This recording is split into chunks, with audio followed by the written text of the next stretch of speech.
Islamabad high court ने FIA की जानिब से पाकिस्तान तहरीक इंसाफ को भेजे गए नोटिस गैर कानूनी करार दे दिए। अदालत ने नोटिस जारी करने के तरीक़ाकार को खिलाफ ज़ाब्ता करार दिया।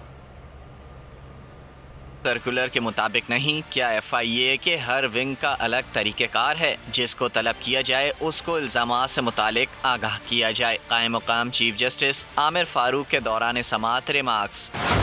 नोटिस जारी करने का तरीक़ेकार खिलाफ ज़ाब्ता करार। इस्लामाबाद हाई कोर्ट में PTI के जिम्मेदारान के खिलाफ FIA की कार्रवाई का मामला उठाया गया।